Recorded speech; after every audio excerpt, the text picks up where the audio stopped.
This is NBK, nothing but Knicks. When Sim passed the assist, you know that it's #1 show that breaks down the game. If you can't play defense, stay out my way. Dribble the ball, come down the lane. 5 seconds on the shot clock, who gon' win us the game? You wanna hear Nick updates and trade rumors? Post-game reviews, this the place you tune in. So tell a friend just to keep the ball moving. Like the page if you feeling the movement. Every game we coming to win. Give us a sub like a player that came off the bench. This is NBK, nothing but Knicks.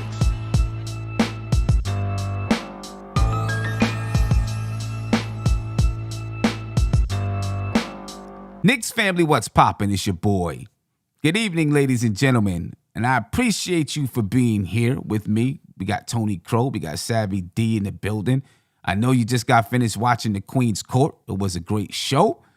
And we're going to continue the conversation, except we're going to talk about the Knicks Preseason Outlook. Yes, tomorrow, ladies and gentlemen, the Knicks will take on the Detroit Pistons at Madison Square Garden.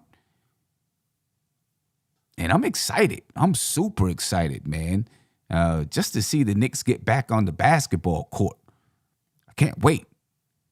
I do want to let you know we have a brand new call-in number, 516-362-5212. And actually, it's 516-3NBK212. You know what I mean? So you can maybe remember it easy that way. Or just save it in your phone. You don't got to use your brain power at all. But anyway, we're going to head and get this thing popping. Tony, what's popping with you, my brother? How you feeling? What's good, Sim? This is the end of the trilogy. The triple header. Yeah, it's the end of the day. What a day it has been. But it's the end of the day. You know what I mean? And, we got a good show, good discussion lined up for you. Savvy, are you there? I guess Savvy will be coming back, ladies and gentlemen. As soon as Savvy comes back, we'll get him introduced and we'll get this thing going. Yeah, make sure you call in 516-362-5212. All right, and we'll get some. We'll get some of your calls in and hear what you got to say about the Knicks preseason and the outlook on this preseason. Okay, Tony.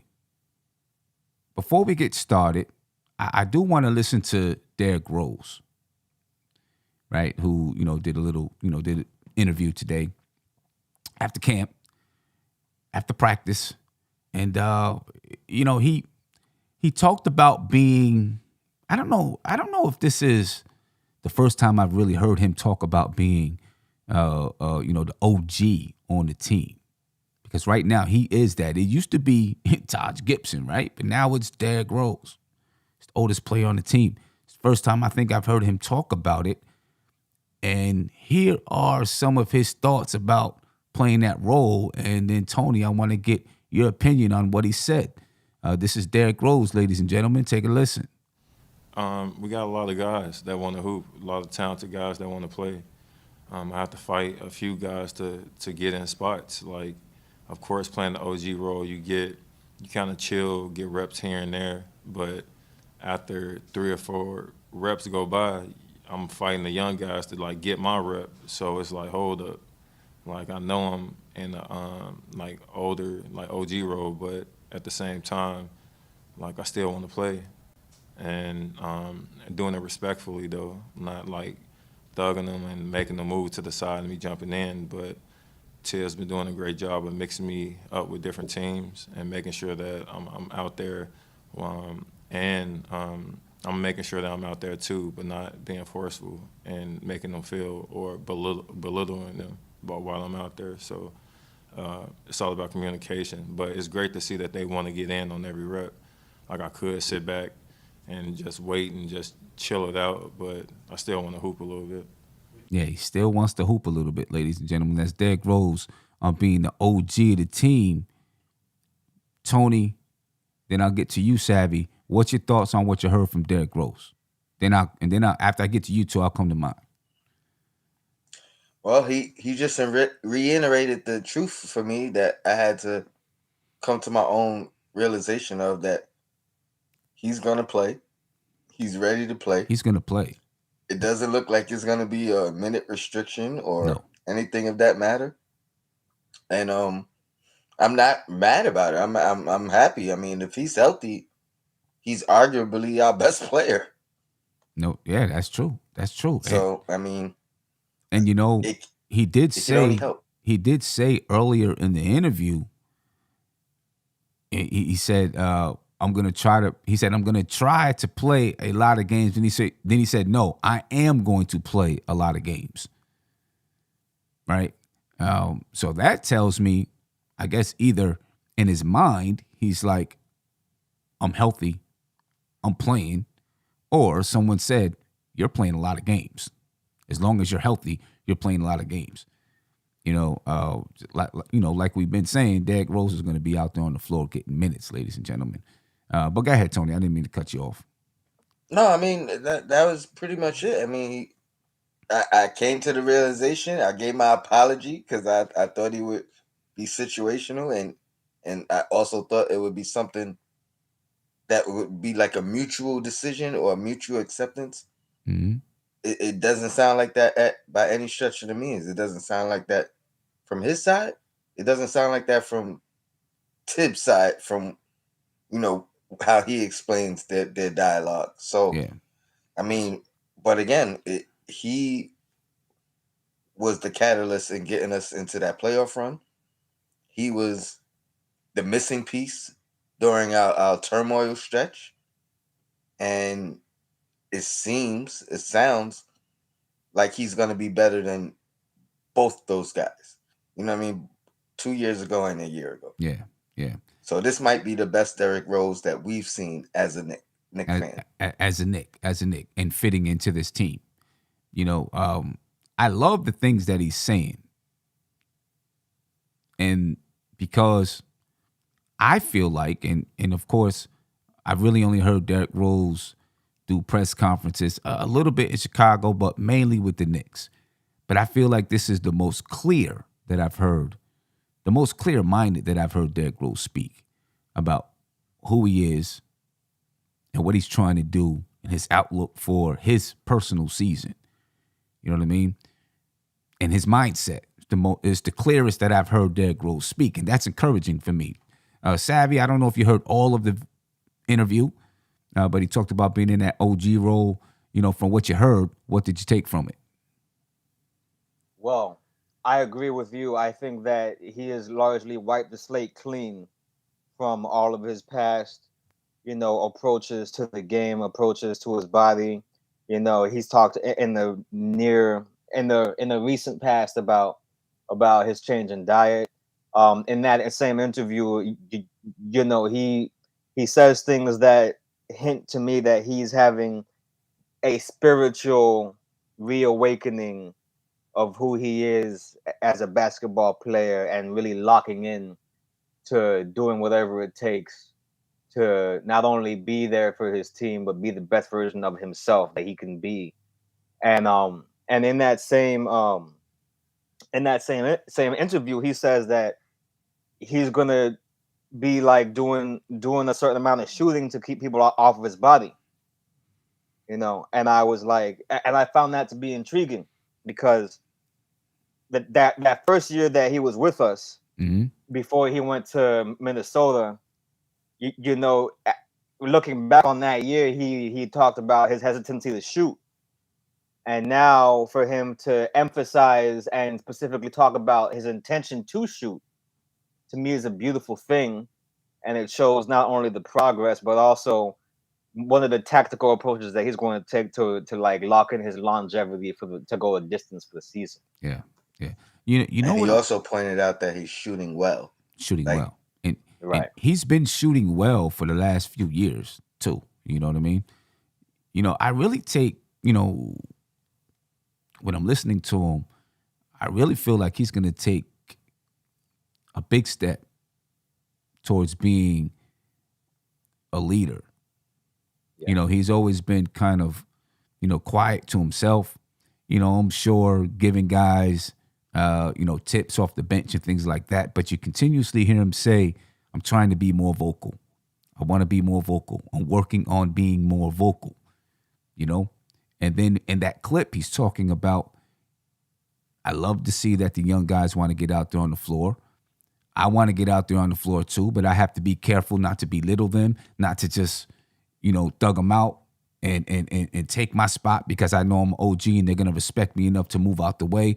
I got to be careful of that and basically reading between the lines with what I get from it is that he's trying to make sure that he gets his reps, but also build their confidence. You know what I mean? And the Knicks need that. They need as much leadership as possible. And I feel real comfortable with the leadership on this team from Jalen Brunson and Derrick Rose. Yeah. You know what I mean? I feel comfortable with it. It also sounds like he's saying, I don't want it given to me. I don't want them looking at me, the guys behind me or whatever the case, looking at me like, oh, it was given to me. No, right. I'm fighting right with you. I'm fighting you know what with I mean? you. So exactly. if you beat me out, you deserve it. Right. But I ain't gonna give it to you. You know what I mean? Just like I don't want you guys to I want you guys to fight for it as well. So yeah. And listen, when you have a guy like a Derrick Rose who is doing exactly what you just said, Tony, I think it sends a message to all of the players like, yo, if me, Derrick Rose, someone who's respected around the league, who has more talent than in my pinky finger than all of you put together, probably, if I feel like I got to fight for my spot out there and I'm going to work as hard as I can, you better do the same. You know what I mean? And, that's important for guys like, I don't want to do it to you, Tony, but Cam, all right? You know what I'm saying? To see it, you know what I mean? Because Cam has a whole lot of talent too, and so when you see a guy like Derrick Rose putting in that kind of work, you know what? Maybe I need to do that too. You know what I'm saying? I agree. Yeah, and he says, some of the things that he's doing, he believes is rubbing off on the young guys. That's good. That's good. I would hope so. This is important, not only for right now, but this is important for the future because, I mean, we talked about this a few years ago, the importance of the vets, the importance of the vets in the past compared to the vets today, where in the past, maybe a guy wasn't as talented or had the career of a Derrick Rose, but those vets back then, they understood what their role was. They accepted it.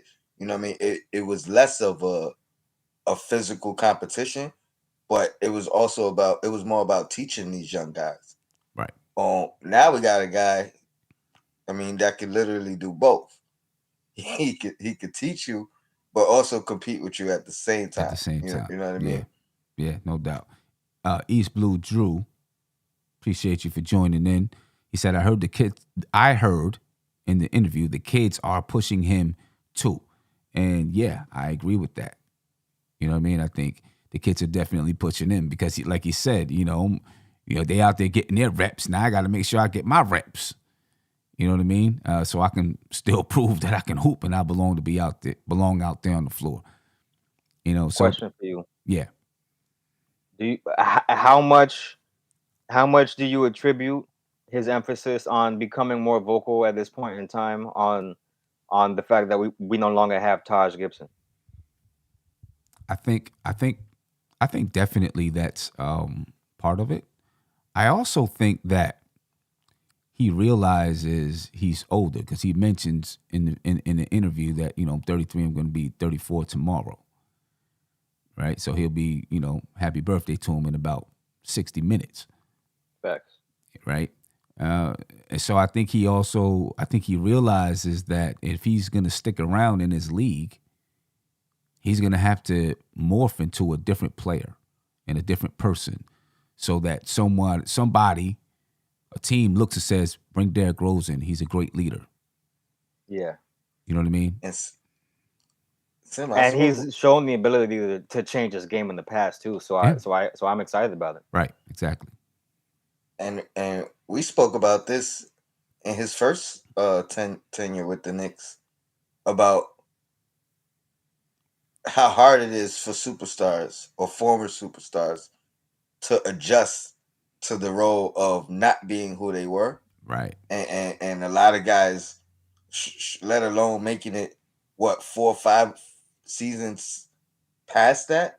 But some guys can't adjust to one season Right. without being the guy they used to be, the guy that their career says they were. Yeah. I mean, look. So Look at Allen again, Iverson. Allen another Iverson. learning lesson for our young guys. You know what I mean? Like this is something that it may not register now, but at that tail end, you know what I mean? It may be like something that they could reference Right.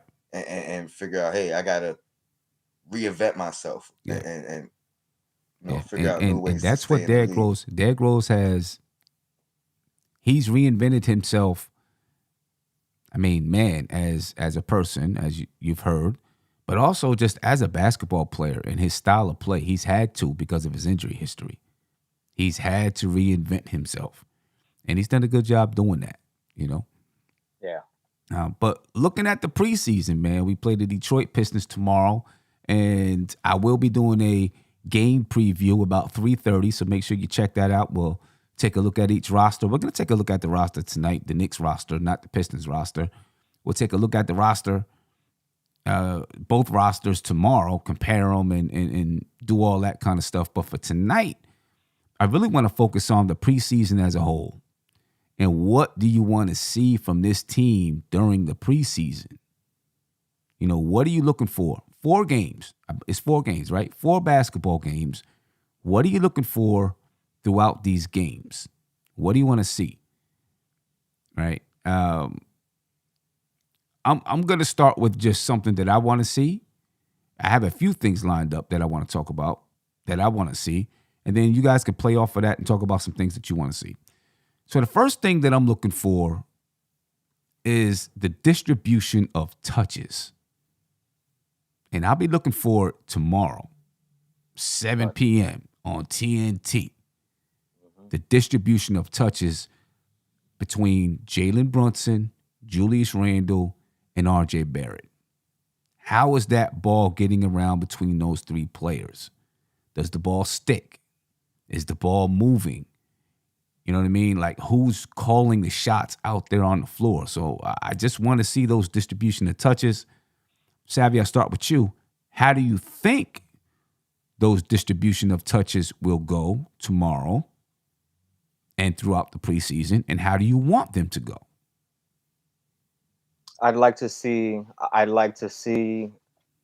Jalen largely bringing the ball up, and if he chooses to dish off at half court or something, I would expect RJ to be the next option as ball handler. I would expect Julius, like they would go to Julius at certain times, to run certain plays and whatnot. But I would expect it would be largely Jalen Brunson primarily, Mm-hmm. and then RJ at certain points. If say if Jalen wants to get to a part of the court off the ball, you know what I'm saying, and then trigger a movement thereafter. I could see RJ being the guy he dishes the ball to, and then looking for RJ to continue to make the play from there. Okay. All right. Tony? I think I got somewhat of a different perspective of what I'm looking for. I want to see like the ball movement of the whole collective. So whatever 5 players are on the floor, Mm-hmm. I want that ball moving and, like you like to say, popping around the court. You know what I mean? I want to see that first. I want Brunson to implement his abilities in like at the timely moments. So I want Brunson taking over in moments rather than kind of distribute his way throughout the game. You know what I mean? I want to see a lot of ball movement, back cuts, things of that nature. And then when we getting stuck, when we losing that rhythm, now let Brunson go ahead and make a decision. And that doesn't have to be him scoring, but let him figure out whether it's going to be him scoring, RJ scoring, Oh, Randall scoring. right. And then sprinkling, I think they all could have those same type of moments. Mm-hmm. but I don't want it to be relied upon for Brunson, just like I didn't like it relied upon for Randall. Right. And RJ is still evolving into that role. So, three-headed monster, I think, where any one of these guys can take over, but it has to be in those timely moments rather than trying to take over for the entirety of the game. Yeah. Right. And you know, I think Tom Thibodeau has to do a good job of figuring out. Listen, every guy's gonna have at least a little bit of an ego. I know Derrick Rose said he's done with that. His ego is gone. He kicked it out the window. But these guys are in their 20s. They haven't reached that point yet. So they still are gonna have maybe not Jalen Brunson, right? Because of what he's coming from or the type of team that he's coming from and playing alongside Luka. Still, he might, be in a I want to prove myself mode. But Tom Thibodeau, I think, has to find a way to give these guys some one-on-one touches. Not a lot, but just, every once in a while you throw him the ball and say, clear out, let him go. You know what I mean? Just to appease that need, and that want to do that during the game. You know what I mean? But they've got to be disciplined enough to know, okay, I get one or two of them. The rest of the time, like Tony said, the ball is popping, the ball is moving. You know what I mean? So I'm really interested to see what these distribution of touches are going to be like during this game. Right. I think because it's the first preseason game, they're really going to be trying to make sure that everybody, between RJ, JB, Julius Randle, that everybody is touching the ball, seeing the ball is moving. And that's really going to benefit? That's going to benefit Evan Fournier a whole lot. Yeah. Because if that ball is popping and moving and you got three guys that the defense really has to pay attention to, he's going to get left open. Yeah. You know what I mean? And he's going to be outside that three-point line. And he's got to knock him out. He's got to be a sniper out there. But I'm really looking to see of those distribution of touches. You know what I mean? Anything else in there? I do want to get to some stuff that the chat put up, in regards to this. But within distribution of touches, any other thoughts? Oh, within that, Yeah. I mean, because you mentioned Fournier, I just want to say that as far as him, I'm hoping to see him comfortable right off the jump. You know what I mean? Mm-hmm. He had a full year now. This is a second training camp. I don't remember if he missed any time last year's training camp or not, but second training camp, and you ended the year strong, a lot stronger than you started the year last year. Coming off a good performance and good time out in FIBA. So I'm hoping he can just come in right in stride. You know what I mean? I want to see Fournier against Boston right off the jump. You know what I mean? So that's what I'm looking for from him. At least this game. You know what I mean? Right off the jump. Yeah. That's gonna take me. You were gonna say something, Savvy? Yeah. Just that, in addition to the fluidity that Tone mentioned, right, with the ball, I would like to see a lot of people get caught in motion, right? I want to see how we handle players cutting to the basket and feeding them the ball in motion and watching them finish.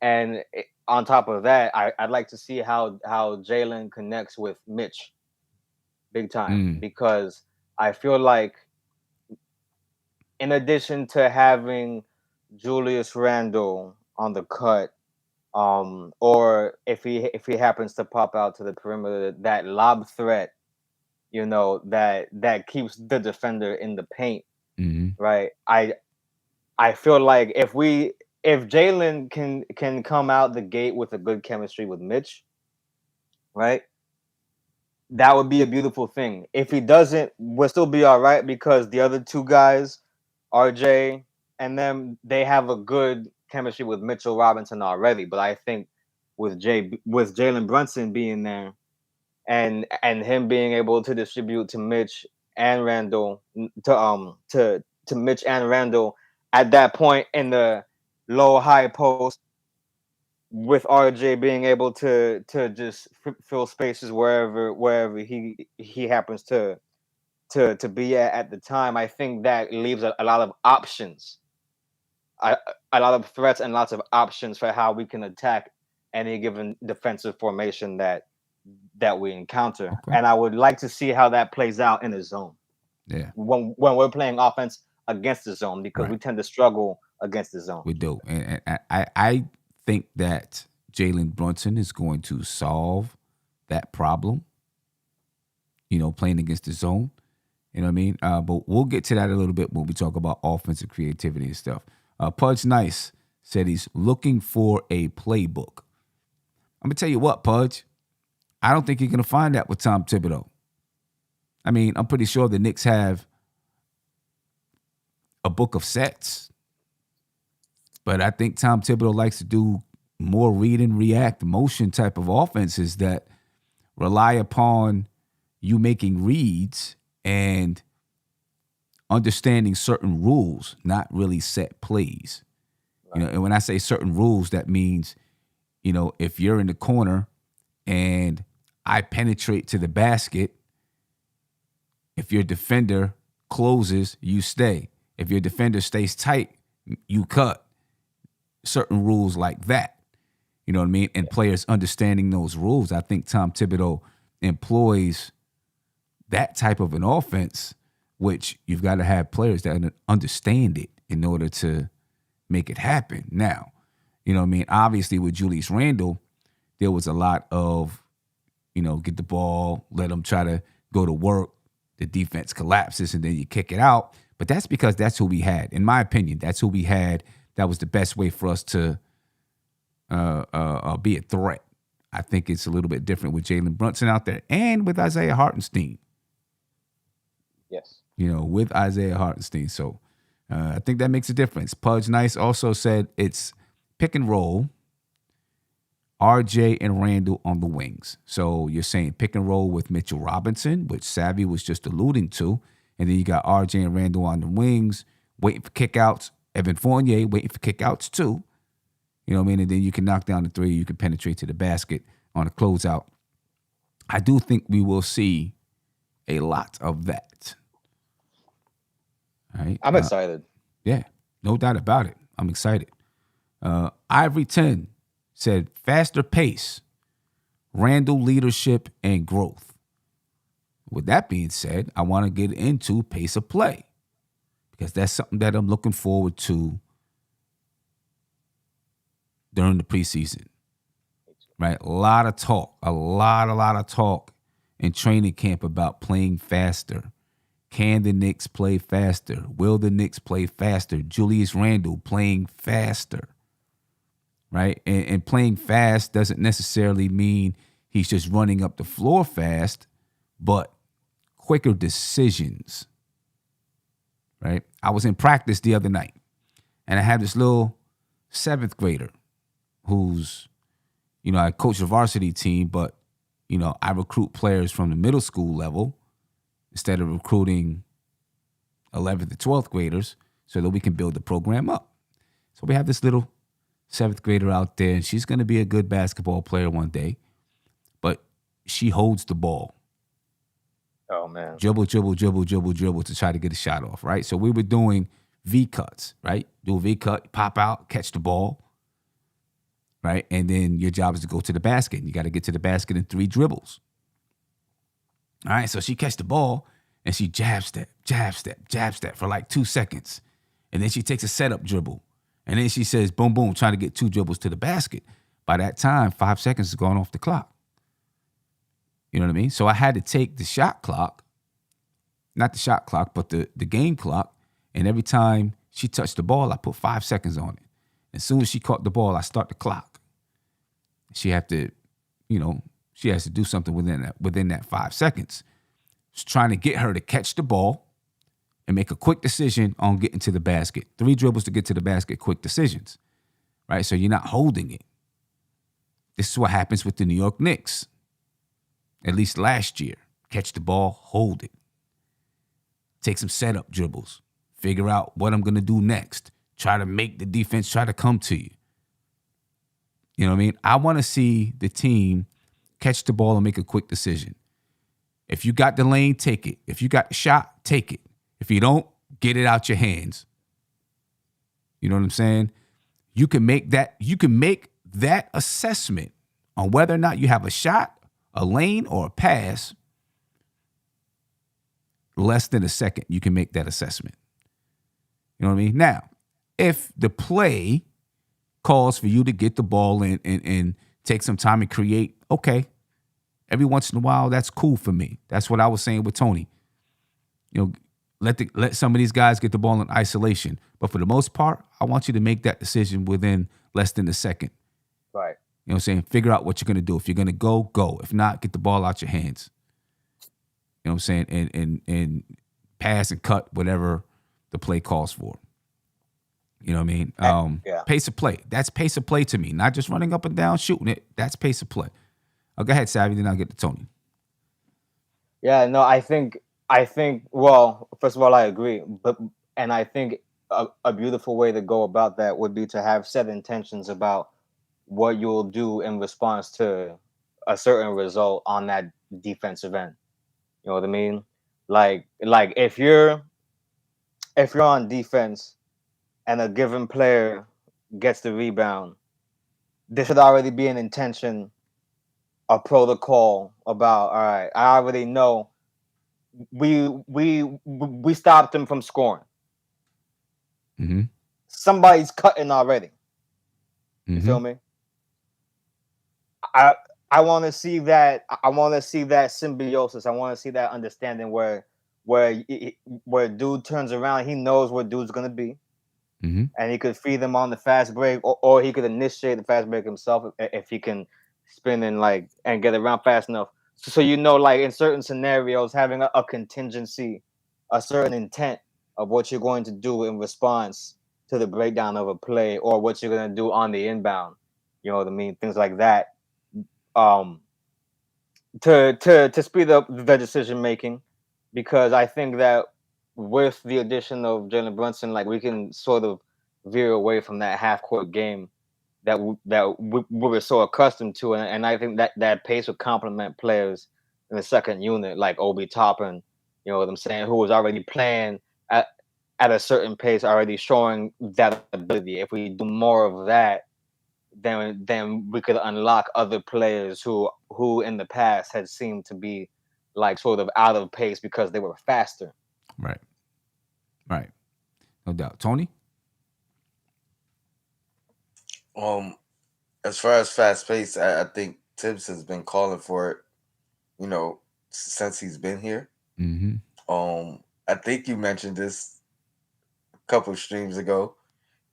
People weren't very receptive, but I think Alfred Payton did actually push the pace. And we kind of lost that a little bit last year. I think Brunson's going to help a lot in that area. And then I think it also helps Randall and RJ kind of play to their strengths with somebody being able to set them up where finishing becomes all they have to do, as opposed to having to create for themselves and then finish. Yeah. So that should bring up the efficiency as well, which will make a world of difference, I believe, as well for this team. Right. Definitely, because last year the Knicks were super inefficient, especially during the beginning of the season. They were super inefficient. And if you're going to play fast pace, you got to play efficient. You got to be efficient. And it may be one of the reasons why Tom Thibodeau decided that he was going to slow it down. I mean, he did. In the beginning of the season, he called for them to play faster. I believe that when you play faster, not super fast, you don't want to play so fast that you're ahead of yourself, but when you play with a good pace, I feel like you're in more rhythm when you play in a good pace. But when you stop and slow it down and have to think about this, you can think about this and think about that. You can take yourself out of rhythm. You know what I mean? So, I'm hoping that they can play with some rhythm, with some pace, with some pop, pop, pop, pop, pop score. And I think it does help you to be more efficient. If that ball is moving and everyone is in rhythm, it's much easier said than done, obviously, because defenses get tight, they start to jam you up, things like that. And then you got to figure out, well, how do we continue to play with pace and with rhythm when defenses are jamming us up, when they're jamming the cut, when they're grabbing and they're holding? How do you play with pace? It becomes more difficult. You know what I mean? And you got to set a lot of screens. You got to have people, continuously moving, not standing still, et cetera, et cetera. But pace of play, that's something that I'm watching for. I'm also looking for offensive creativity. That's one of the things that I believe we lacked. We would see it in spurts last year with Evan Fournier sometimes. You know what I mean? Different plays here and there. Even with Obi Toppin, a few different plays. But for the most part, we were very predictable.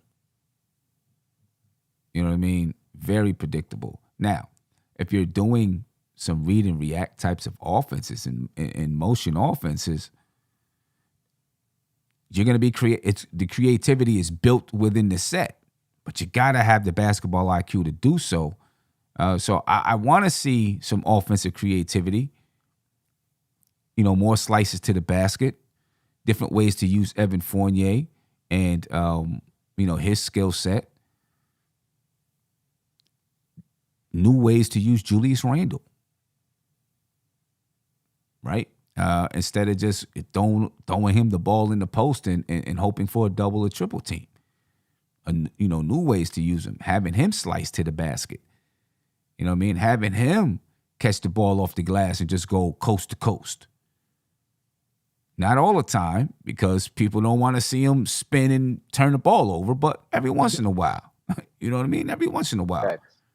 You know what I mean? Just some offensive creativity, different ways to use the skill set of the players that's out there on the floor. I think Isaiah Hartenstein helps with that. It's one of the reasons why he's on this team. I mean, you heard Evan Fournier talk about it a little bit today, and things that you can do when you have a big man that can pass the basketball. So I think we will see some more offensive creativity, not necessarily when Mitch is out there on the floor, but when Hartenstein is out there on the floor. What types of things, and I think you alluded to some things, Tony, but what type of things would you want to see as far as offensive creativity, ways to use the players that maybe Tibbs hasn't really approached? I mean, I hate to reiterate the same point, but I think Brunson is gonna open the door for other guys besides Randall and RJ. Mitchell Robinson hasn't really had a true point guard. I mean, he played with Peyton, who could penetrate, but he wasn't a good facilitator, at least in the paint. He was better at driving and kicking than he was at driving, drawing the defense, and then feeding the big. I think Brunson will be able to do that. He's going to draw so much attention. One, he gets to the paint easy, but then in the paint, he has all the footwork to kind of get his man off balance, kind of make the next defender come towards him. So he'll be able to open up, little pockets for Mitchell Robinson that I think he'll be able to also get a lot more easier shots. It won't just be putbacks. It won't just be lobs. We might see a couple dump offs and things of that nature. And then you already mentioned it with Fournier. I think he's allowed to. He's gonna be the forgotten guy on the court a lot of times. A lot of attention is gonna be given to Brunson. A lot of attention is gonna be given to Randall. A lot of attention to RJ. Mitch, you got to watch that rim and the lob threat, which leaves Fournier as the guy that people are probably going to be forgetting about more than anyone else on the court. So that'll open up the floor for him. And then that second unit, I don't know if you have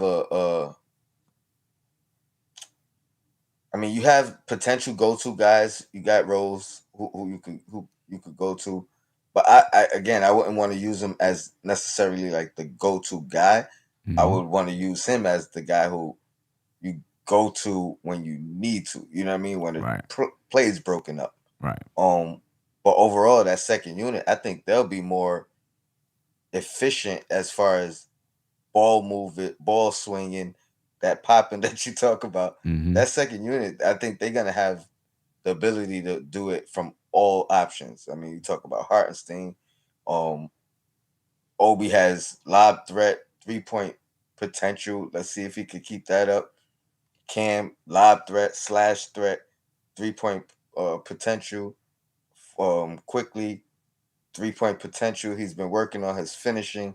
He's been working on his mid range. So I think that second unit, I think it really, that's where you might see our best ball movement. Okay. Yeah. Let me ask you this: who wins? Jalen Brunson, R.J. Barrett, Julius Randle, Evan Fournier, Mitchell Robinson, or Emmanuel Quickly, Derrick Rose? Since Quentin Grimes is out, we're gonna say Cam Reddish, Obi Toppin, Isaiah Hartenstein. Who wins between those two fives? Who wins? I think the starters win because I think they're more solidified defensively. I think the offense can kind of balance each other out. But when it comes down to getting the stop, Okay. I would go with that first unit getting the stop before that second unit actually getting the Definitely. stop. Okay. All right. Definitely. I can agree. Because you I got think I can Obi. agree with that. I think I can agree with that. Yeah. What I do you agree think? with What that do as you well. think, Savvy? Who wins? Yeah. Who wins between those two Excuse units? me 1 second, son. Mm-hmm. I think I think the starters do win purely because of the defense. If you had Quentin in there instead of Reddish, right? Mm-hmm. Then I think that might tip the scales because Quentin can score, but he can also play defense, and you're not gonna have Cam Reddish next to Obi, two guys who at times struggle to defend. However, I am looking at Cam Reddish to have a a marked defensive impact this going into this season. But I do think that the starters win as well. I do think, but I think that if you remove that element, who outscores who? I think that bench might be able to outscore They might. Let me our ask you this. starters. Let me ask you this. Who has the best player on the floor? Which team has the best player on the floor? Which squad? That second squad because it's probably D Rose, bro. Probably D You know Rose. what I'm saying? It's probably Right. D Rose. You So know, and right. So then it comes that's a down. good question. Right. So then it comes down if that starting unit can lock down defensively, can they get the ball to D Rose, and can anybody lock down D Rose defensively I think. Well, oof. Can anybody lock down D Rose defensively? on this team? If it's not RJ, it has to be Jalen Brunson. If it's not RJ, it Yeah. has to be Jalen Brunson, and I don't think it's happening. Honestly, I don't think Yeah. it's happening. That's that I, that that. I think I think D Rose is he's still got that quick first step, and he's crafty. You feel me? Mm-hmm. I feel like he would be able to dump and dupe a lot of dudes. You know, at least for a few drives while they try to figure out how they're gonna approach guarding him. Yeah. And That, I don't think that Fournier shooting would be able to mitigate the offensive onslaught that comes from that second unit, even though mm-hmm. he would be able to outshoot. But back to the efficiency point, the fact that Fournier is more solidified in his role now and is the front runner as the shooting guard is good because I think that first unit will be much more efficient to start out, right? And I think that by virtue of that, they'll give themselves some more breathing room in order to like be able to devote themselves to a more defensive emphasis, right? But then that comes down to, all right, what are these rotations going to be like? But in terms of second unit versus first unit, I think offensively the edge goes to the second unit. Yeah, that would be an interesting. I think that'd be an interesting That'd be dope to matchup. see. I don't know if the Knicks are doing any kind of a, blue and white scrimmage this year, but it would definitely be interesting to see. But either way, I would love to see that, I want especially to with see. Hartenstein there. Yeah, exactly. Because that adds a lot of creativity that the second unit can do that maybe the first unit cannot. Although Julius Randle is a big that can pass from the mid post too, if you use him in that manner. And I wonder, and I know Tom Thibodeau didn't really use him in this manner the previous 2 seasons, but you also didn't have Jalen Brunson out there. So I wonder if now you can use Julius Randle in that high post to help create some offensive creativity. Now, when opposing teams play the zone, Julius Randle a lot of times is in the middle of that zone, right? But he's proved to be indecisive when he gets in the middle of that zone and not exactly sure where to go or what to do. So Hartenstein is going to be a good guy for that middle of that zone too, I think. Part of that too, Sim, is not just Randall, but his teammates surrounding him, not making a definitive move, not cutting. Right. Sometimes watching him, which True. if you're watching him, it limits his options of what he can do. Yeah, that's true. That's true. You know what I mean? I've seen him made a couple of good plays from the high post in that zone. Some, finding Mitch a couple of times, finding RJ a few times. So I wouldn't mind seeing Julius Randle play a little bit in the high post during the preseason, see if it's something that the Knicks can utilize during the regular season, and then trying to get,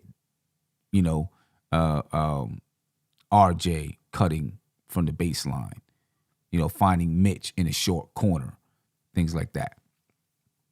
And Brunson's a finisher, an efficient finisher. Right. Something that, we also lacked in previous years. Well, Burke wasn't a good finisher. Mm-hmm. You know what I mean? Kemba wasn't a good finisher at the rim. You know what I mean? RJ obviously is working on it. So I think that's another part that might open up that game for Randall as far as the passing big. Yeah. I'm gonna tell you what, I'm really interested to see, and I'm not trying to lay it on Mitch here, but I do want to see a lineup where Randall's out there with Hartenstein and RJ and Brunson and Evan Fournier, because I want to see what it looks like when, if Hartenstein can stand out there, outside the 3-point line and open it up and just let Randall really pound in the post, right down there on the box. You know what I mean? See if you can open the floor up a little bit more and let him get some easy buckets down low. I'm interested to see how that might look. I'm also interested, though, to see if Mitch can actually utilize a jump hook or maybe a 15-footer, like he said. I hope so. You know what I mean? Because at some point in his career, he's got to develop it, and he's got to try to use it in the game. Preseason is the best time to do it. You know what I mean? As a matter of fact, I would like to see him take 2 or 3 15-footers tomorrow and 1 or 2 jump hooks. Why not? Can't hurt.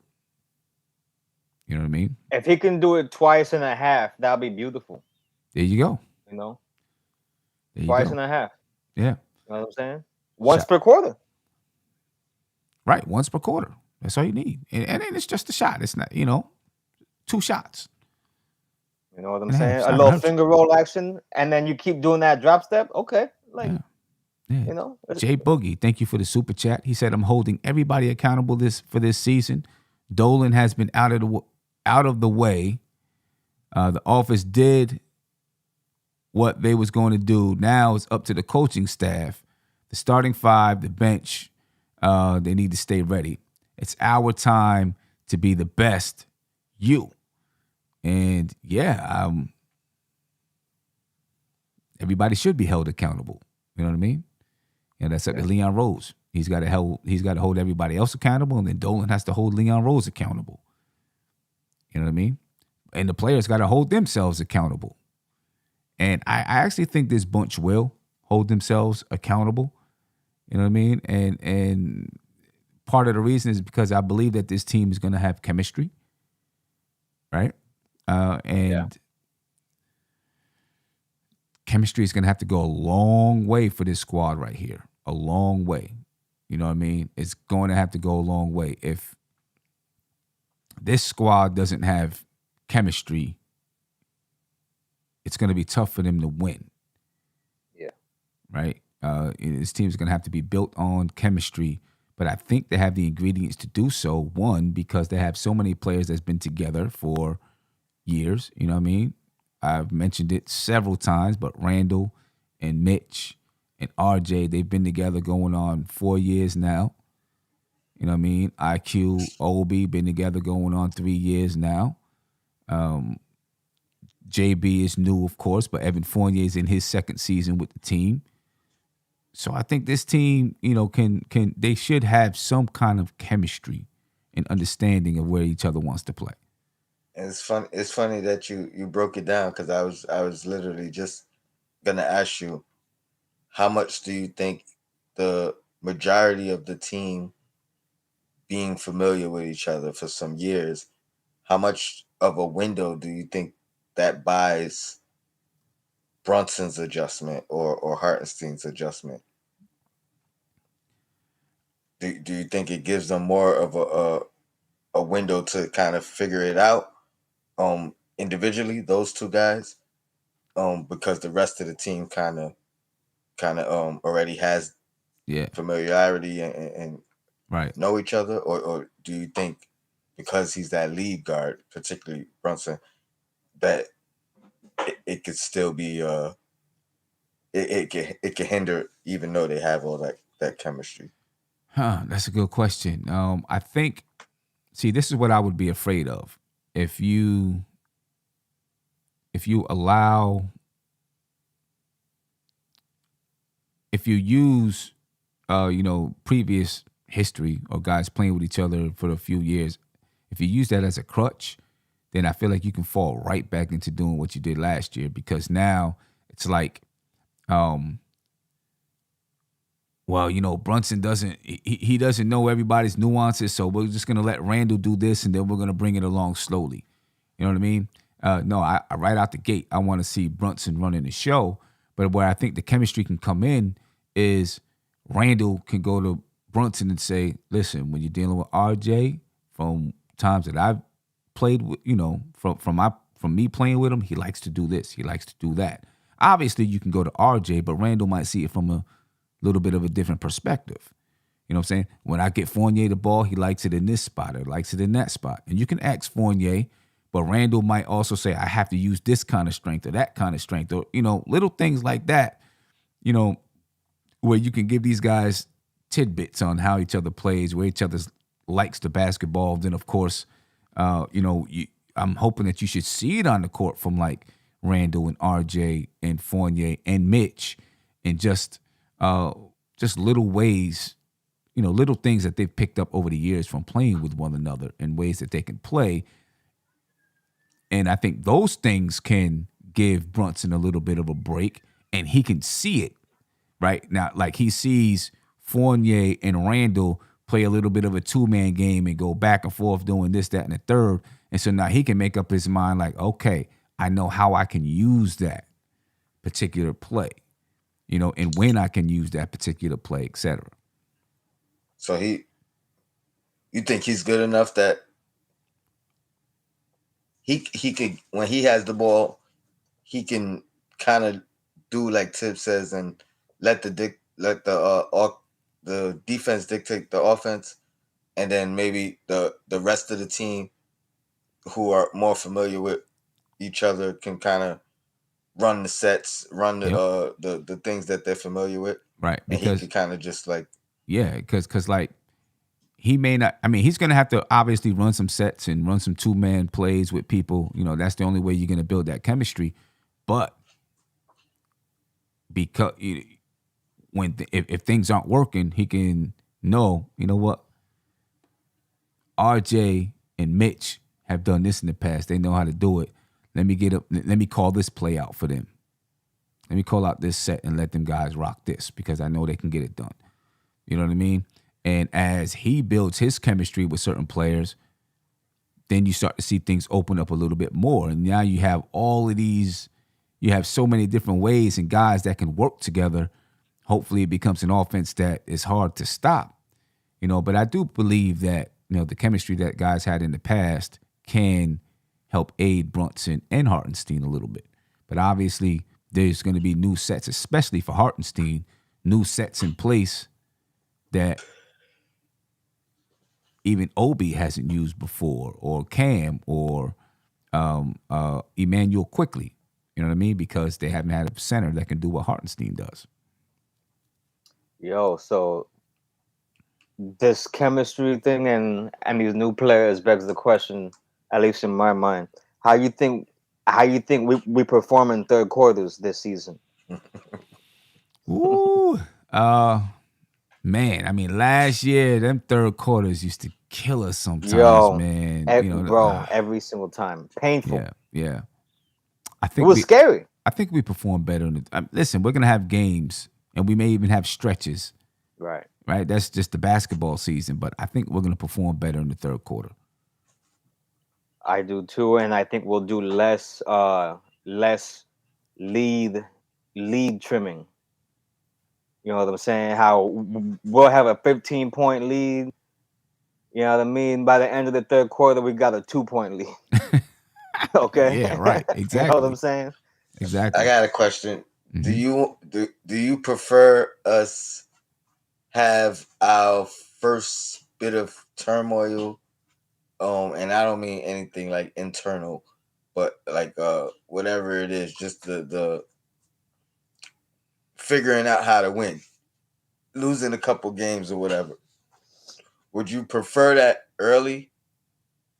And kind of getting it out the way while we're figuring things out, or are you like me where I'm a little bit concerned about us, starting off good, whatever it is. Let's say it's 3-0, and then those the doubt starts to creep in after a couple bad losses, and then that hole got deep quick last year. Right. See, I would much rather the Knicks start off strong, build some confidence, and then let the adversity come, midway through the season.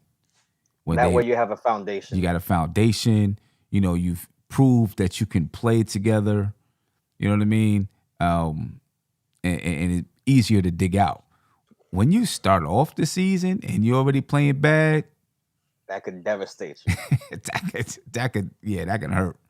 That can hurt. It's like, if it happens off rip, if I don't even rock with you like that yet, I don't even know you like that yet, and there's already static, that could ruin our chance to even get to that point. At least I don't for mean a period any of time. internal beefs between players or anything like that. I'm just talking about blowing some leads. You know what I mean? Like fourth quarter leads, like bad losses. The stuff that starts to sink into your head. Right. You know what I mean? And then especially if you're familiar with it, having a stretch like that in the past. You know what I mean? Because I mean, traditionally, it feels like the Tibbs teams, at least here in New York, have started off slow. Even last year, with that 3-17 stretch, we were playing way better. You know what I mean? Like we got better as the season went on, even if the wins didn't mound up. Right. So I think I agree with you, Sim. I preferred us to start off strong because typically that hasn't happened. You know what I mean? The playoff year, we went on a tremendous stretch second half once we got D Rose. Last year, I mean, we started out at best mediocre. You know what I mean? Hovering just under 500. But that stretch where we lost those games, we were actually playing better basketball. We just couldn't get wins. You know what I mean? Right. So Exactly. I think I agree. Just because we've seen us starting slow the first 2 years, I want to see something different. Yeah. And who knows where that can motivate us moving forward. You know what I Right. mean? Maybe we don't even hit the rough Right. patch. You know, If we start off. and if we have to hit a rough patch, I would like it to go like this. The Knicks start off good, and maybe good is just a little bit above 500. And then they hit that rough patch in the middle of the season. You know what I mean? When they're playing teams for a second and third, fourth time or whatever. And now, there's tons of videotape on what they're trying to do.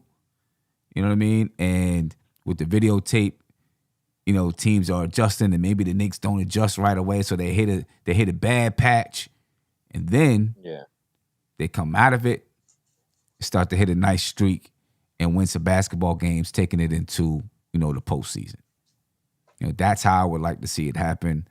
You know what I mean? I just want them to build that confidence from the beginning of the season. You know what I mean? But yeah, team chemistry, man. Team chemistry. It has the possibility of being big for this basketball team. Both from the starting unit should have chemistry. It's one of the big reasons I think Evan Fournier should stay in the starting unit, and that second unit should have chemistry. You know what I mean?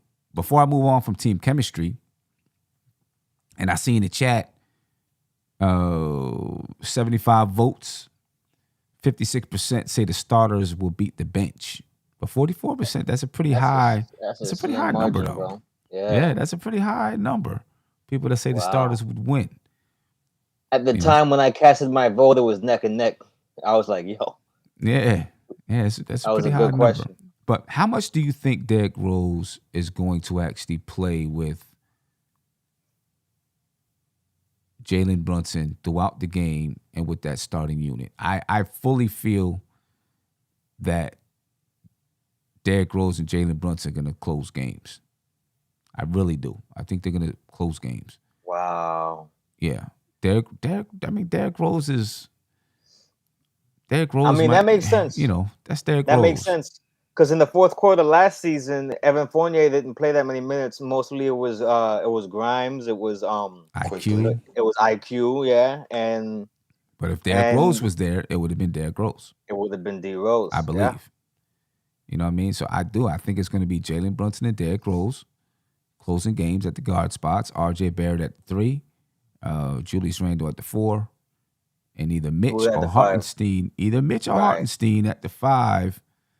You know what I mean? That's going to be, I think that's going to be a battle all season. Kerry Cooper says, however, Sim, I think Hartenstein will finish close games with the starters. Wow, that's interesting. I was just gonna say the opposite. I think that the defensive stoppages that Mitch can bring would be important in the fourth quarter. I've been saying it for like almost 2 weeks, and everybody knows Mitch is my guy. But I feel like Hartenstein is gonna close out games as well. I think Mitch is gonna be brought in on defensive substitutions. But that actually brings me up to the question I was going to ask.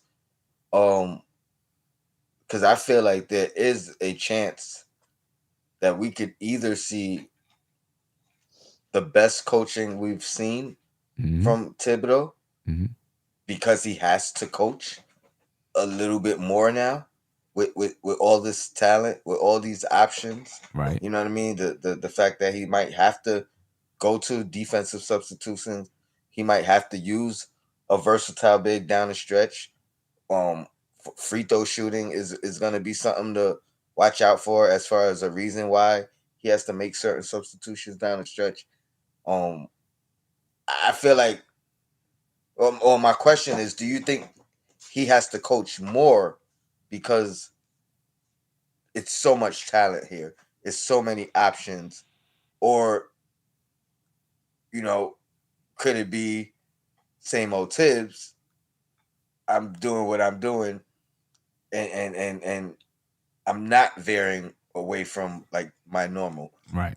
I don't know if he has to coach more. I think he has to coach different. Right. You know, when you have a point guard that can run the show, you might be able to let that point guard run the show, and now you work on adjustments. Right. You don't have to think about, what the point guard is doing out there, because and it might take a little bit of time for that trust to not that he doesn't trust Brunson now, but for it to click that way where he's like, you know what, I can just let him go. Let me go talk to my assistants about some adjustments we can make out there on the floor. Now let me call Brunson over and say, hey, let's do this, this, and this. You know what I mean? So I think he has to coach different, having the talent coach different by letting them play basketball, because over the past 2 seasons, it's, you hear him, he's calling out a lot of plays. You know what I mean? And trying to get the guys set up in spots where he wants them to be. Hopefully they've been with him long enough, majority of the players, where they know there's still going to be mistakes out there, but they know Jalen Brunson is there. You got Derrick Rose out there on the bench. He can let those two guys really run the show, and he can think about other things going on in the game. All right. I mean, it's one thing to have that option available now, but in the past, without necessarily calling out somebody, but if your options are limited, Mm-hmm. or obviously it's stupid. It limits what you can do. You know what I mean? So if you don't have a guy that can do this, you can only rock with the guys that you have. Mm-hmm. My thing is, now that you have more options, does that do you use them? You know what I mean? So, was it a thing of him not being more diverse because? Yeah, that's what I think. You know what I mean? The players were too similar. That's what I think. I'm gonna just stick with what I got. But now I have guys that have a little bit more versatility, or bring something different to the table. So now I have to use these options. Right, and that's where I say you coach different, because if you have a team that's limited, you might have to call all the plays, right? And, because guys can't do certain things, and maybe they don't have the basketball IQ that you want them to have, and they make a lot of mistakes if they do certain things. So you might have to be micromanaging them on the floor, right?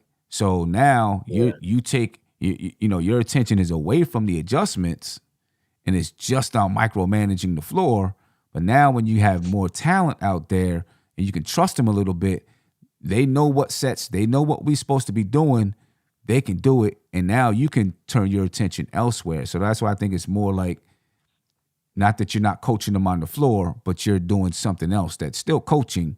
You know what I mean? Well, that's why I said that's why I said more coaching, because I felt like at some points his options were limited. Yeah. So what he could actually put out there. Yeah. So the reason why I say not really more is because now you might not be micromanaging the floor, right? So that takes away some of your coaching, and instead you're working on adjustments and things like that. You know what I mean? So I don't know if you might do more coaching if you have less talent, for real. I guess, that makes sense. That makes sense.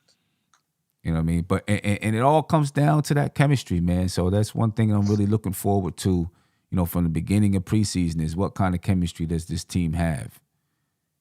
What kind of chemistry do they have out there on the floor? Because it's going to be important to the success of this team. And then, of course, defense, ladies and gentlemen. Yes, defense, sir. Defense. And that's Tom Thibodeau's calling card. The guys are going to play defense. I have no question in my mind that these guys are going to play defense. Parrish Duggar said, defense, rebounds, and run. Defense, rebounds, and run. Let your defense create your offense. You know what I mean? I think these guys are going to play defense. But what am I looking for in the preseason? Team defense. Are they playing team defense? Do they hustle? And communication. Looking for those three things right there. I'm not worried about in the preseason, how many zone plays they do, because I'm one that's a proponent of Tom Thibodeau playing more zone, right? So I'm not, I'm not worried about that right now because it's early. I just want to see them play some team defense. I want to see them hustle on every single play. I want to hear those sneakers squealing. I want to see them digging in. And then how do they communicate with one another, which goes back into team defense. And I'm looking to see who's going to be that guy, and I think it's going to be Hartenstein, that is pounding the pavement. You know what I mean? He's hitting the floor. He's diving for loose balls. He's banging guys around. You know what I mean? We need that, and I think it's going to be Hartenstein. You know what I mean? Savvy, anything else you're looking forward to from the defense as we start this preseason? Man, I fantasize about a defensive future where Cam Reddish is having a real impact and able to keep himself on the floor, because what I see is someone who has the potential to be a real problem on the passing lanes. And that's one of the things that for the longest time, for the longest time, I've wanted to see us get better at on defense. Like we've touched on two of those things that I've wanted for years. Last season, before the preseason game started, I came on Knicks and Bruises with Tone, and I was like, I wanted to see pace, and I wanted to see people not standing around watching each other. I wanted to see cuts. I want to see people busy by the offense. On defense, I want to see the same thing. I want to see us threatening the passing lanes, attacking the passing lanes, creating turnovers, and creating more offensive possessions for ourselves, right? And I think that by virtue of doing that, not only do we create more scoring opportunities, but we also are being more economical with the game time that that down the stretch could pay off in droves.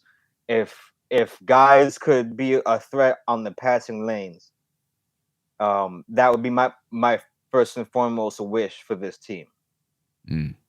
First and foremost, I want to see us create more turnovers, get more steals, man. Okay, and, that's something that we didn't do well last year. I don't think we created a lot of. We played good defense, right? Decent defense, decent enough. We could be better, but I don't think we created a lot of turnovers and converted them into easy baskets. You know what I mean? So I would like to see guys playing those passing lanes. And word up to Andre Bryant, because he says passing lanes is gamble defense. When you play the passing lanes, you also get beat a lot if it gets somewhere the ball will be, and it's true. So it's a delicate balance. What I'm looking for is for us to find opportunities to take advantage of lackadaisical and careless ball movement on the part of the other team, in order to be opportunistic about creating these turnovers and getting these steals. We can continue to do what we've done and get back on defense quickly, right? No pun intended, right?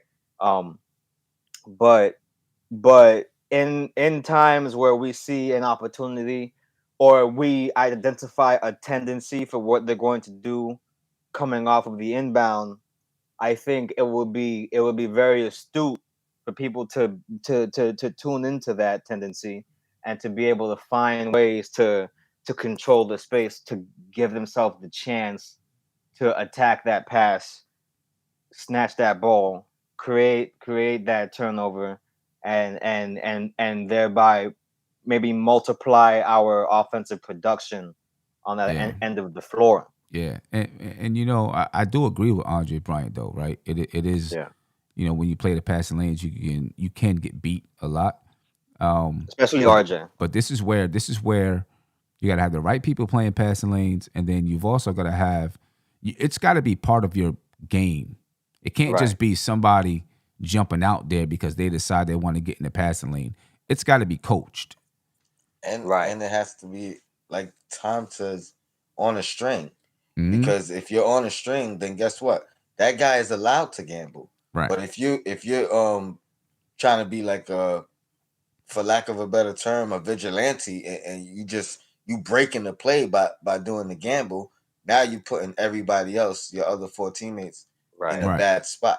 Right. You know what I mean? And that's where they've got to, like I said, be on a string. They all got to know that this is part of our game plan to play the passing lanes, put some pressure on those passes, make the opposing team, think about when and where they're passing the basketball.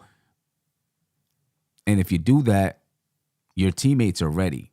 So they know they know you might gamble. They know you might try to jump it. You know what I'm saying? So they're ready to cover for you in the event that they do. And then you got to know, I tried to gamble. I got to get my ass back into play. Right. Recover. You might have to Exactly. rotate after that, You and it might may not be getting back to you, man. exactly. So, my thing defensively is I mean, you guys kind of touched on it, but I'm gonna label it more like definitive roles, right? So we know Mitch Robinson is gonna be that rim protector. You got to be elite there, right? Yeah. We, you mentioned Hartenstein diving on the floor, getting loose balls, things of that nature. I kind of call that like the garbage man, right? Or Yeah. doing the dirty work, Right. right? And then I need Cam, and I think that's where his head is define himself defensively. Exactly. Say, I'm gonna take on when I'm on the floor, I want to guard the best guy on whoever's on the other floor. Right. Whether it's a starter or the bench guy, whoever's the guy that has that the hot hand or is the best guy on the other team, give me that assignment and have that mindset. I want to be the defensive stopper. So defensively, we need guys, and maybe it's not Cam. I'm hoping it is, but we need guys to have definitive defensive roles, right? Mm-hmm. Right. And now once you establish that, now you have something to work towards from the beginning of the season to the end. And then the other guys, their roles may not be as definitive, but in the same sense, it becomes definitive because they know what your role is. So now their role is based off of, all right, I gotta watch the back end. I gotta protect. If you're the guy that's taking those risks in the passing lane, I gotta know that. So I'm protecting you if you don't get that steal. So definitive roles defensively, I think that'll go a long way. And then on the flip side, when it's not that, if it's not that, I mean, I'm not worried about it too much because Tibbs has shown the team is going to be all right defensively. You know what I mean? It may take all year to get there, but by the end of the year, they're going to be one of the elite. Yeah. They Yeah. should be. And even if it's not, on an individual basis, I think that as a team defense, they'll be strong. And that's really what counts in the end. And also, when the Knicks were top 4 in defense, a couple of years ago, it was because for most of the season, even though Mitch got hurt, for most of the season, you had 2 shot blockers out there. Yes. You know what I'm saying? And you're going to have 2 shot blockers out there again because Hartenstein can block shots as well. So I think that's going to be a positive for the Knicks and being able to protect the rim, which is going to allow the guards to gamble a little bit as far as playing those passing lanes or just playing tight up in your face defense. You know what I mean? It allows them to gamble a little bit.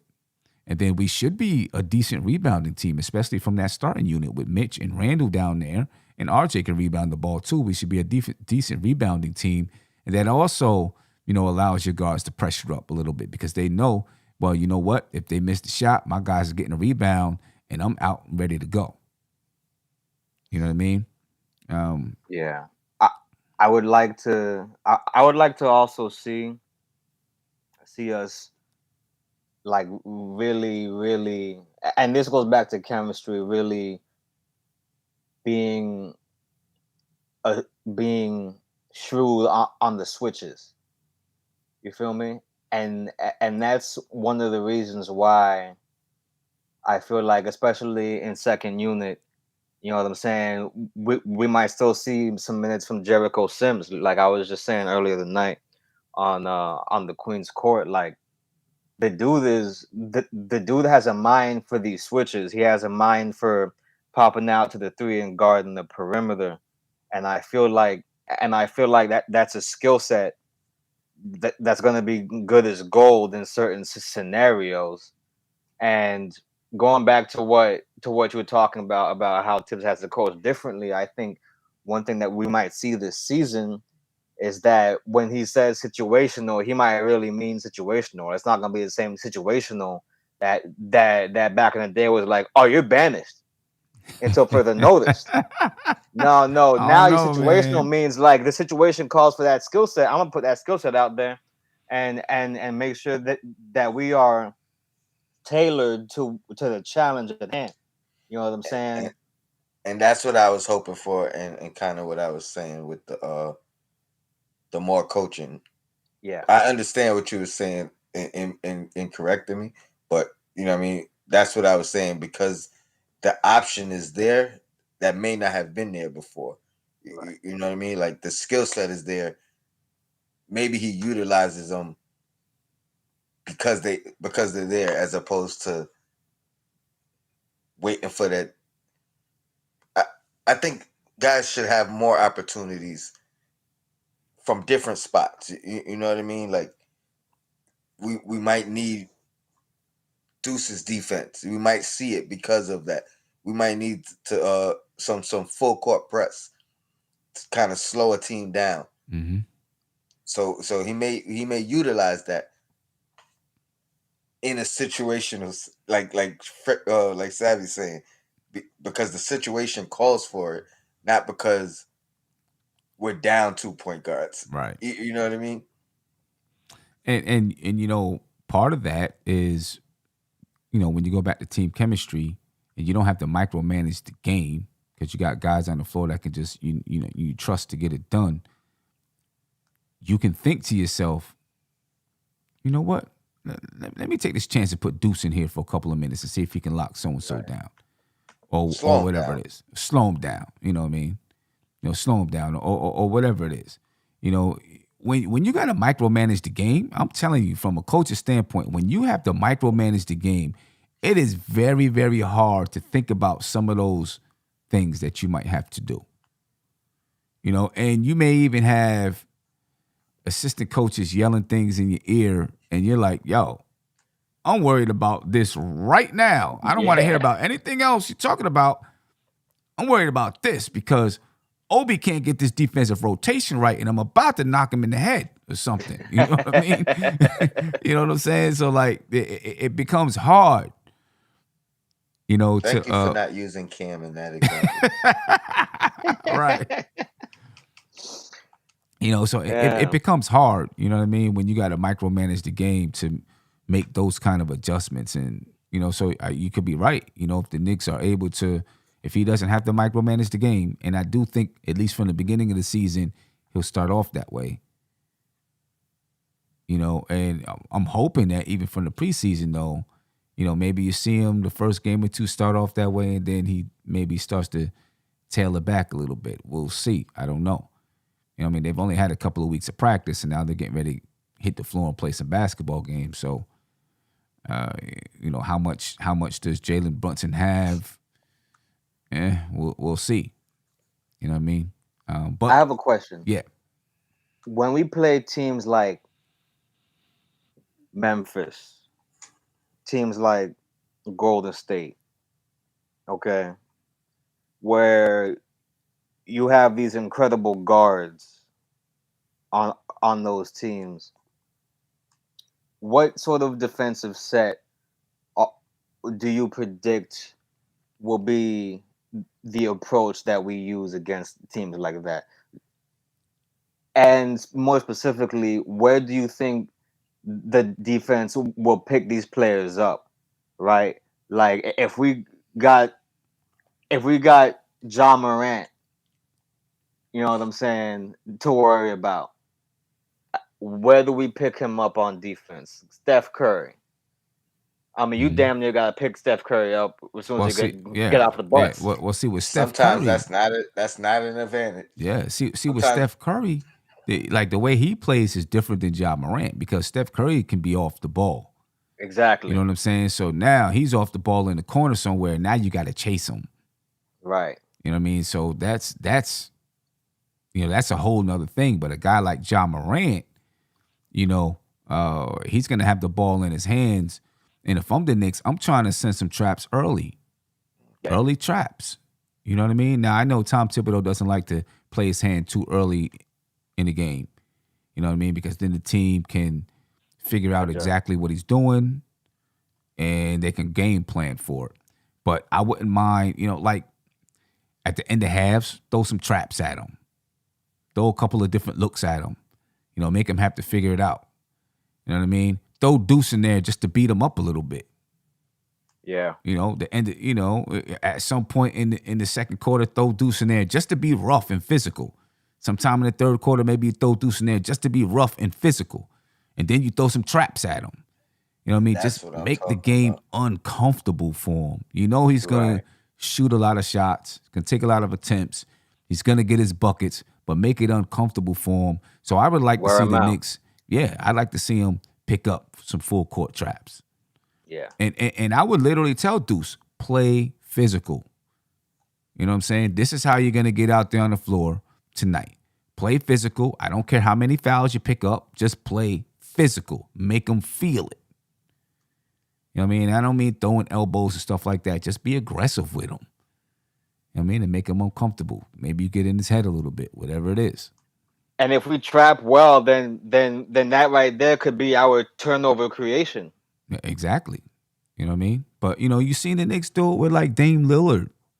In the past, they start trapping a little bit early, and then now all of a sudden the ball is out of his hands. And of course, someone like Dame Lillard can shoot almost from half court, so you got to trap him high. You know what I mean? I'm sure Ja Morant is working on that shot too. Even he doesn't shoot well from three, but I'm sure he's working on it too. If that boy gets a shot, Yeah, I know, man. Oh my Tell me goodness. about it. Tell me about it. So Speaking of shots, aside from Fournier, who do you think the best shooter on the team will be this season? For the Knicks, aside from Fournier, probably Quentin Grimes. Quickly.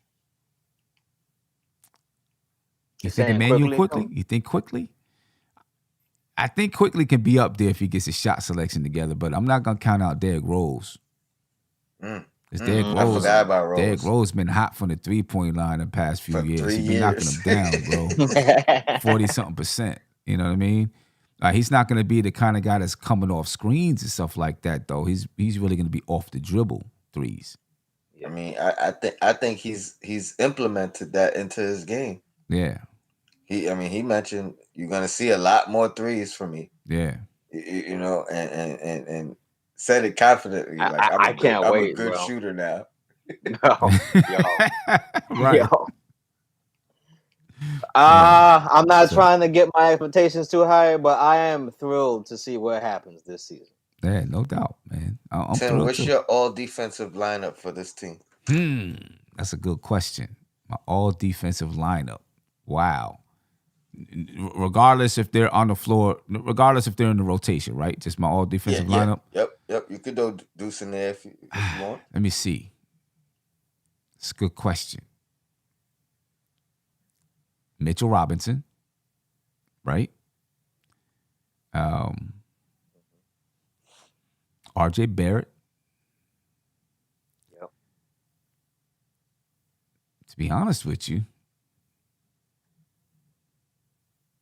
probably that starting five, take out Evan Fournier and either put in Grimes or Cam. You know what I mean? Now, I know people would say, well, Deuce should be in there over Jalen Brunson if you're talking all defensive, but I feel like JB may not have the same on-ball defense as Deuce, but the team defense, I think, is probably better. Yeah, he got the strength. You know what I mean? Yeah, the team defense is probably better. So you're probably looking at that starting five, except you take out Fournier and put in either Cam or Reddish. I mean, Cam or Reddish. Cam or Grimes. Right. It was probably the top defensive team. I hope Grimes can at least get some burn in the preseason to give himself a good ramp up to the regular season, man. That walking boot stuff is it's unfortunate. Yeah, and Grimes he's gonna be out tomorrow. He's not playing tomorrow. Svi is not playing tomorrow. Jericho Sims, I think is out for tomorrow. So already 3 guys. Svi's not playing tomorrow either. No, I think he's out. I think Tom Thibodeau said, he's out. Of course we'll get a better report tomorrow. How about, is it Daquan Jeffries? Hold on. El Survey said every best lineup excludes Fournier, yet he's starting. That's disrespect. I would think Fournier is in the best the all Offensive. Best 3-point offensive lineup. Right. or Exactly. at least 3-point shooting lineup. He's Right. the fastest gun on the Knicks, bro. Right. He asked El Survey, he asked for defensive. He asked for defensive. You know, you're all They be defensive waiting. team. They be looking for a chance, bro. Oh my god. Oh man. Oh boy. Oh, but yeah, you know, those guys are out. This is a chance for Cam, man. This is a chance. You know what I'm saying? Man. This is his chance to It would be a beautiful thing. get out there, play some heavy minutes in preseason. I don't, like Steph said earlier on the Queen's Court, I don't see Tom Thibodeau. I'm gonna be honest with you. I don't want to see the guys that's in the G League playing. I want to see the rotation guys. I want to get this thing started now. Yeah. You know what I'm saying? I want to get this thing started now. Let those guys go to Westchester and play. Yeah. I'm sorry. I'm sorry. You know what I'm saying? I want to start building this team chemistry. That's what I'm expecting too.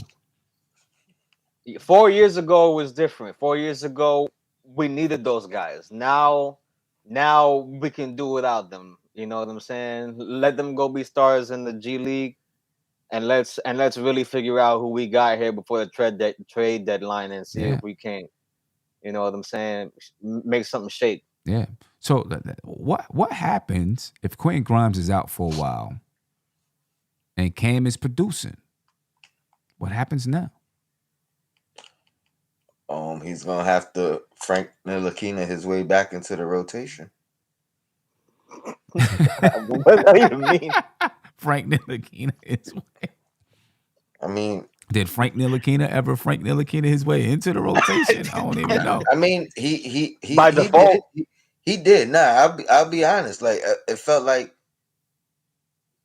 especially the first year, the playoff year, Frank got all the opportunities. Yeah, he just literally he had kept getting hurt. Like he had good moments too. He did. Every time he had a good moment, hamstring, right, groin.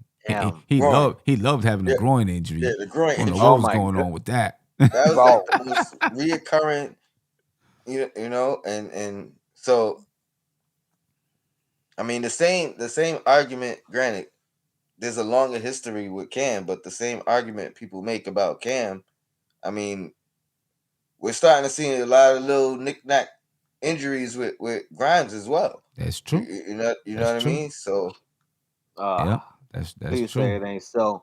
Hey yo, I don't think it's gonna persist, man. You know what I'm saying? And this is probably not the best reason to believe this, but I feel like his gene pool is good like that. Like his brother's a hockey player, man. Like, you know what I'm saying? Like, he should be durable. Yeah. Granted, I think they're only half brothers. Right. Still. That's what I was gonna say. Right. They're half brothers. So which half did Grimes get? Did he get the durable half or the non-durable half? Hey, you know what I'm saying? Hey, he came from the same mama, so it should be all right. He should be straight. Yeah, you know but his brother's dad might be the durable one. Maybe the mom is the one that needs to drink more milk. That's true. I don't know. You know what I'm saying? Bro, I really don't want to see it happen to Quentin, bro. I really don't want to see that happen to him. I mean, again, in the positive side of it, just like Cam, they seem to be little minor knick-knack injuries. Nothing, you know what I mean, that's gonna derail his career or anything like that. And it may just be young conditioning, things you just got to figure out with more time in the league. Not used to playing 82 games in a season. Like there's a bunch of things that it could be attributed to. I'm not calling him injury prone. I'm just saying it's something to look out for. Keep an eye on. Yo. People be bugging. Late night Knicks, man. Here we go. You get after 11:30, boy. You never know what's gonna go on. You know what I mean? MBK after dark, baby. Oh my goodness, Yeah. that's funny. I mean, I don't know. Hopefully it's not. These aren't lingering issues with Grimes. I'm gonna tell you what though. Foot issues sometimes can be lingering because you use your feet. You know what I mean? Right. They can be lingering. So hopefully he'll be okay. You know what I mean? Hopefully he'll be okay. But this is Cam's opportunity right here. Yeah. And I know it's just 4 games, but there's a chance that this goes into the season, in my opinion. You know what I mean? If it's something that's serious, it's a chance it goes into the season, and then it's Cam Reddish's. This is his opportunity to prove that he belongs. Plant your flag, bro. Yep, this is his opportunity. Hey, but in the long run, if that does happen, he's taller, he's longer. Yeah, no doubt about it. You know what I'm saying? You know, he has a little bit more size, the truest small forward that the Knicks have on the team. You know, truest small forward. Scenario. If Cam Reddish just absolutely balls out and just like, we have to start this guy, do you think they move RJ to the 2? If he just absolutely balls out and they gotta start him, yeah, why not? I mean, when you look at it right now, he's playing between the 2 and the 3. Even with Evan Fournier, I guess Fournier is playing more 2, while RJ is playing the 3. But I think if that were to happen and Cam ended up being the starter, yeah, I think that you would move RJ to the 2, let Cam, do his thing at the 3. You know, and then if that did happen, you'd be figuring out, okay, what do we do between Fournier and Grimes? One of those 2 guys would be something to happen, and quickly. I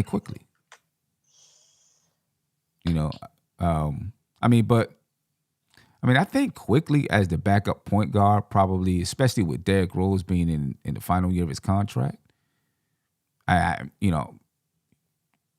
think he's either coming back to the waiting Knicks. Game. Yeah, I think he's either coming back to the Knicks or going to Chicago.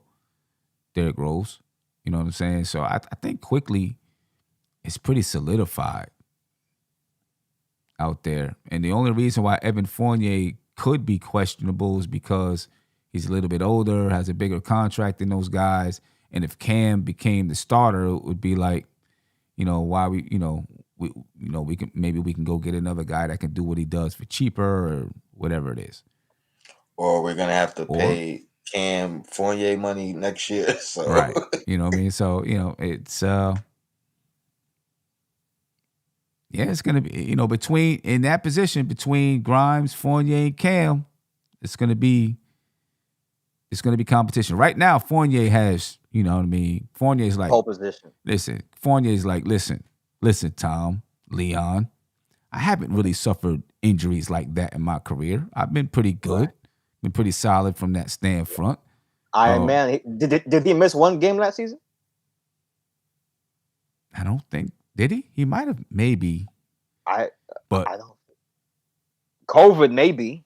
Maybe, but he was pretty solid. Yeah. You know what I'm saying? I felt like he was out there the whole time. Yeah, he was pretty solid. Unless he was in health and safety protocols or something like that. Yeah, and he's also going to point to and say, plus I have a track record in the NBA. I've proven that I can score, right? And that I can do some things. And I play all year round. and I play all year round. You know what I'm saying? So he's definitely got some things in that category going for him. Evan Fournier played 80 games last season. Yep, 80 games. 80 games? Yeah. I mean, actually, when you look at it, though, Evan Fournier's first season played 38 games, second season 76, third season 58. Then he was at 79, 68, and then he dropped down to 57 games and 81, 66, 42. So I guess he's kind of been iffy too. Shout out to Drip Moore. He said, "Remember when he ate that bad steak?" Yo, that was yeah, I that was forgot bad. that That happened. was hilarious, bro. I completely forgot Oh about my that. goodness. Yeah, I forgot all about Yeah, it we too. killed him for that Oh one. my gosh, We the killed him for bad that steak. Nah. We gotta stay on his neck for that, bro. The bad steak. Yeah, that was bad. And why did you tell Trying us to blame about New this? York's And let me New tell York food. yo, Blaming the people, Uber delivery guy. yo, so many people wanted him out after that. People's like, yo, you gotta get him out of here. He got to go. Nah, they had to get him out of here. Oh my goodness. They was on his neck on And, Twitter and too. you know That it's was Oh crazy. man. Had he said another food, I don't know if he would have got killed like that. Because it was like, yo, I mean, I'm sure there is a bad steak, but I've never heard that excuse. You know what I mean? I ate some bad Chinese food. All right, you got it, bro. Right. Yeah. Right. Right. Yeah, some Oh, White man. Castles. I get it, Yeah, bro. you know what I'm saying? A bad steak. That was so. But ladies and gentlemen, man, tomorrow I'll be back on 3:30 as we do the game preview. So please make sure you join in. Lock in the new number, 516-362-5212 or 5163-NBK212. All right, but lock in the new number. Make sure you give us a call. I want to hear your thoughts for tomorrow's game. You know what I mean? During the game preview. I know you be at work, but hopefully we can get you through your work and drive home or whatever it is. Tomorrow, 3:30. Preseason is here, and the season is just a couple weeks away. 3 weeks away, man. 3 weeks away. It's the home opener. Looking forward to it. Tony, any last words before we get out of here? Always a pleasure, man. I'm glad we are back. The season's upon us. And appreciate you, bro. Yeah, Savvy, man. have a good night. Your Black is time. Peace to the chat. Appreciate it. Savvy? NYK all day and BK for life, baby. You already know what it is. Okay, your boy Savvy. Hopefully it won't be too long before I come up on the show again, but I thank you for having me. And go Knicks. Let's get this win tomorrow. And let's crush those Pacers too. Let's get it. We out. I'm honestly looking past Detroit. I'm looking at Indiana. Like I want to crush Indiana. In preseason. Hey, You're looking past teams in preseason. We out. Peace. This is NBK, nothing but Knicks. When Sim passed the assist, you know that it's #1 show that breaks down the game. If you can't play defense, stay out my way. Dribble the ball, come down the lane. 5 seconds on the shot clock, who gon' win us the game? You wanna hear Nick updates and trade rumors? Post-game reviews, this the place you tune in. So tell a friend just to keep the ball moving. Like the page if you feeling the movement. Every game we coming to win. Give us a sub like a player that came off the bench. This is NBK, nothing but Nick.